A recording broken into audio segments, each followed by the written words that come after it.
Hey guys, welcome to Troy Time. Hey, check it out. Today we're going to talk about seed starting, okay? Super important, super great skill to have. This is going to be pertinent whether we're talking about your soil garden, whether you're talking about an indoor hydroponic garden or an outdoor hydroponic garden. You're still going to be starting a lot of seeds indoors. Good gardeners do that. They start seeds indoors. We're going to do it with no medium. There's tons of benefits to doing it with no medium. So that's what we're going to talk about next and why it's important. This is Troy Time. Stay tuned. Check it out. Okay, guys, lots of reasons to start seeds indoors, okay? So tons of benefits. One, you might be growing food indoors just all year round, right? You might have like an indoor hydroponic garden, so that you would start your seeds indoors. You might want to get a jump on the weather for your soil garden. A lot of gardeners do that. They start their seeds indoors. Or you might just want to get a jump on it to go to an outdoor hydroponic garden, just like we talked about. But starting indoors is, everybody does it, right? So it's got a huge benefit. You get a much better yield, even if you're eventually taking your plants outside. But there's benefits to doing it with no medium, okay? Because in order to understand that, let me talk about the mediums that people use, okay? Soil. The problem with soil is it's messy. You don't want to be bringing soil in. You can bring bugs in, and if it spills anywhere in the house, you're going to have, just a big mess to clean up. So soil is a problem. Coco coir. Coco coir is a problem as well. Now, if it spills, it's like a hair. It's like a coconut hair. It won't make a stain like on the ground, but I've had 2 infestations of fruit flies. And once you have one, you're going to be like, get that stuff out of my house, right? So coco coir is out as well. All right, another thing that people use is vermiculite and perlite. It's sort of a rock and like a styrofoam almost kind of substance when they're mixed together. One holds water and one allows drainage of water. But the problem with those is they work great, but if they touch nutrients, like your hydroponic nutrients, then they're going to turn green, and it's going to be algae, and it's going to be a mess, and they're not going to be reusable at that point. So if you do use them, you have to make sure that they don't touch the nutrients, and that can be problematic. And just cleaning them and trying to deal with them can be problematic as well. And the last one that a lot of people use, especially for hydroponics, are clay pebbles or hydrogen. And those will work, but they're kind of a pain in the butt to clean, and they don't work well at all for germination, okay? So we want something that we can be sustainable. Once we have our seeds and our nutrients, we just want to be able to do it over and over and over again and not use up any other materials, okay? So having no medium is huge, okay? So I've got a few videos in this series already, okay? We've talked about germinating seeds on a green and white tray like this, okay? I germinate everything on these. I've got a whole video on using this tray to germinate just a couple videos back, right? So check it. I'll put a link in the description. All right. This is awesome. Everything totally clean, no medium. For totally small seeds like lettuce, we may use one layer of toilet paper just to act like a net to catch the seeds, but generally we don't have any medium whatsoever. This works great. Once your seeds germinate, many of your plants cannot go right from that stage into a full-size system. So what we've developed is an intermediate stage, okay? There's 2 parts to that intermediate stage. One is a floating raft system that I just talked about in one of my last videos. You can use trays like this and pool noodles, make tiny little floating rafts, and even little tiny sprout-sized plants can float along and still live, and it works awesome. It was a huge breakthrough to discover this. Go and check my other video where I talk about my floating raft system. It works awesome. Plugged a lot of holes for me. Really allowed me to do the whole system with no medium whatsoever through any stage for any plant, okay? The second option in that intermediate stage is your nursery, okay? And that's what this video is really meant to show and talk about today, okay? And it looks like this.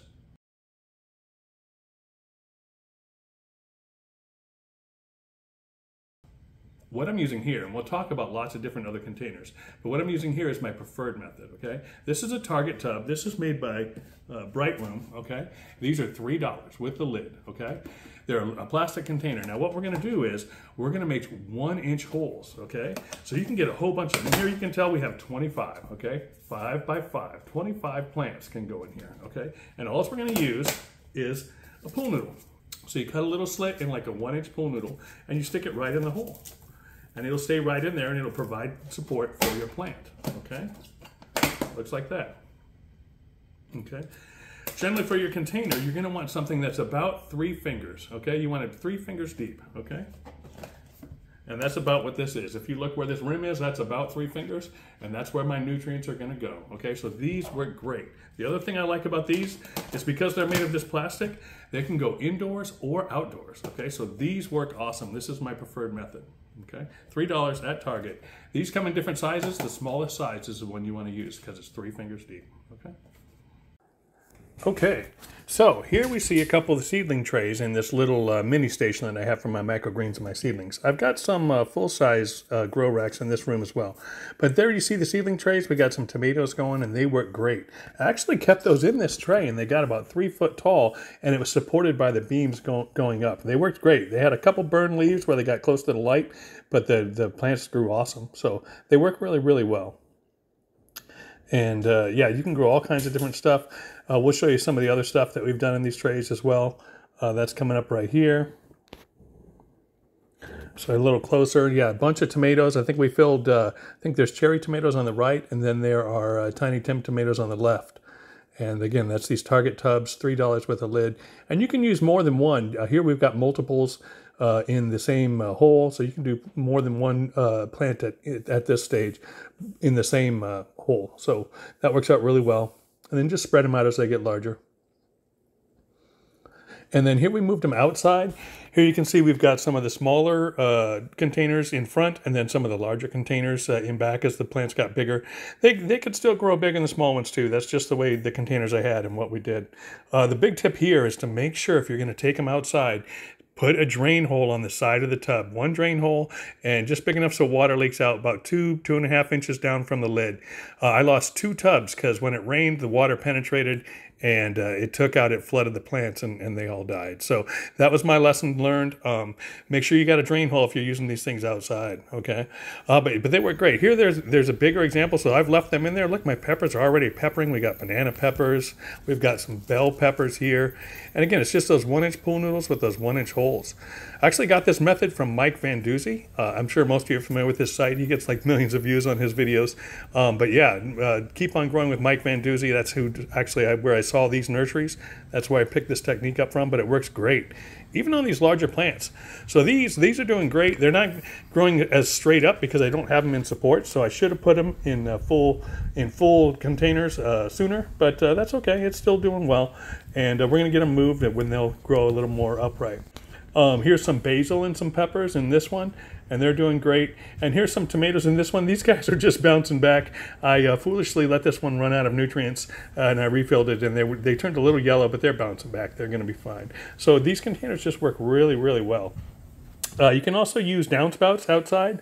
I don't like to use the downspouts inside because they are open on the ends a little bit, and the nutrients will splash out. But also, another thing to note is that you can have different densities, as you see here.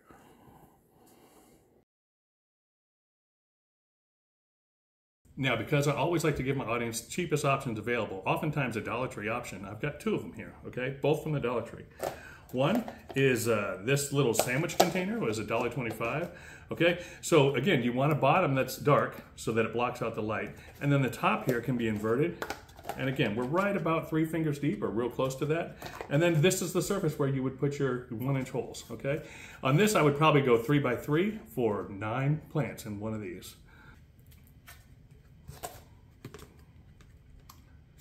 So here you can probably see, right? I'll do it this way as well. But about 9 holes on one of these, right? Generally they're about a thumb width apart, something like that, something real close. It doesn't have to be super perfect, right? About 9 plants will fit in one of these containers, okay?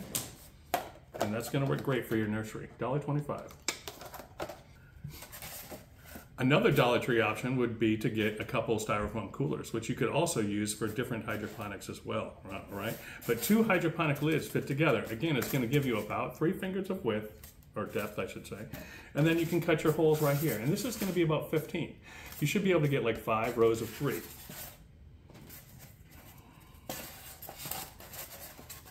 Something close to that, if that comes through on the camera. Okay, about 15 plants in one of these.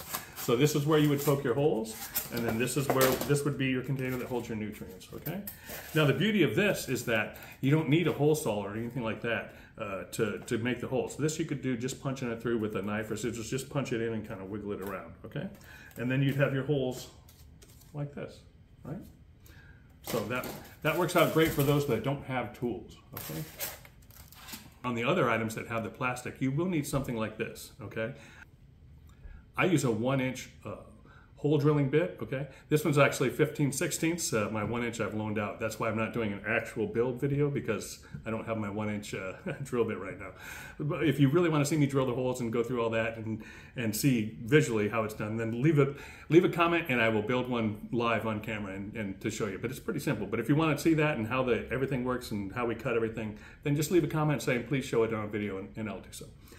Because I like to try and do whatever it takes to help you guys out, to get you guys actually doing this stuff rather than watching me do it, right? And lastly, I'll give you an option that you probably have in your home right now, right? And that's any type of Tupperware, right? So if you have Tupperware, ideally you want it to be dark colored or opaque, right? But, and then even if you don't have a lid, lids can be almost anything. Remember, your lid is not going to touch the nutrients and it's not going to touch the food, because the pool noodles are touching the food and the nutrients are in the bottom.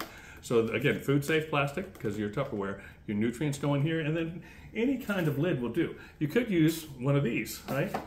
And that can be, if you just get one cooler, you could use the lid. But this really could be any type of poster board, or even a piece of cardboard, right? Will fit on top. Just cut it a little larger than your tub, your container, and then just poke the holes in it. And again, doing it with the poster board or the cardboard will allow you to do it with either simply a pair of scissors or a knife, okay? And so it's super simple to do. Again, this will hold about, I would say probably 9, maybe 12. Let's bump it and see.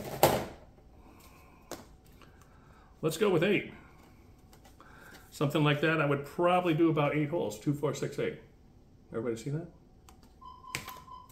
Yeah, so it works great. So that's the nursery, right? And it's an integral part of the system. So just to recap the system, I think in my last video I called it a 4-part system, and you really need to check those other videos because they're good and you'll really get an understanding.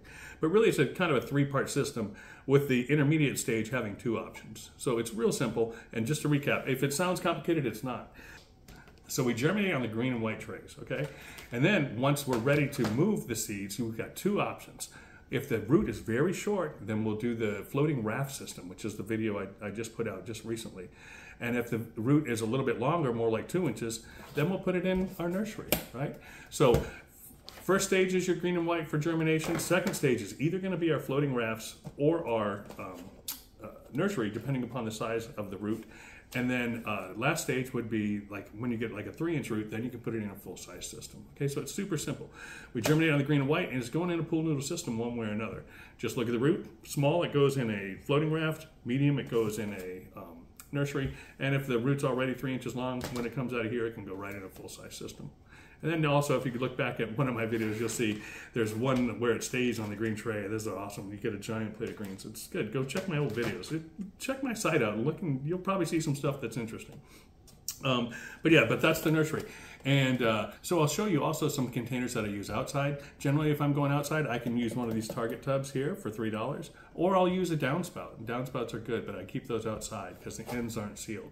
So if you move those downspouts around, a little bit of your nutrients will spill out the end because a wave will develop. So I use those outside. It's not a big deal if I drip a few drips of nutrients out in the grass, but it's a big deal if I drip some nutrients on my floor indoors, right? So the downspouts work great for outside. These work great for outside. You're going to see pictures of that come. Yeah, so that's a nursery system. It's one of our intermediate options, and it works great, okay? So coming up, we're going to show you some of the full-size systems, because I think I've got 6 or 8 different ways that I'll use those indoors and outdoors, and the host system just works great. I can't tell you how awesome it is to grow food with no medium, okay? It makes it cheap, it makes it mess-free, it makes it bug-free, and it's just really a good way to go, all right? And if you're a soil gardener, man, it's a great thing. You know, a lot of people want to get an early start on their plants, but you don't want to be bringing all that dirt indoors and dealing with all that stuff. Do it with some hydroponics, and it's just much cleaner, much easier, and less maintenance, right? It really is. So yeah, so it's a great way to go. That's the nursery system. Tons of videos coming up yet. I'm just generating content every day, trying to get it out there. I'm trying to make a video, 2-3 times a week, kind of keep that cycle going. I want people out there gardening. I want them indoors gardening too, growing some food, guys. Super important. Get some skills together. Right now you might say, oh, I don't have the space to grow indoors, right? But I recommend developing that skill set and having the things on hand to do so in case your priorities change in the future. Then you already will have that skill set. You'll already be able to do it. Do it now, do it once, and then if you want to put everything away, you can put it away, but you'll have it if you need it. So you've got something there. You've got the skills and the talent to grow food indoors, and then you'll have the materials needed on hand as well. So from like an emergency preparedness standpoint, it's a good idea to get this skill under your belt. Get some hydroponics going and at least be able to do it, even if you choose not to do it all the time, okay? So that's my tip for today. This is the nursery, and check all my videos going back. You're gonna see this host system played out, and I'll show you all the examples of things we're doing. Hope you enjoyed the video. Leave me a comment. I want to see more comments. Tell me hi. Tell me where you're from. I'm trying to get this channel going. I'm trying to get people excited about growing food and get this thing going. So leave me a comment. Let me know where you're from. I'm here in Virginia, and we're at Gardening Zone 8. And yeah, having a blast. Hope you're following along. This is Troy Time. We will see you soon. Take care. I'm out.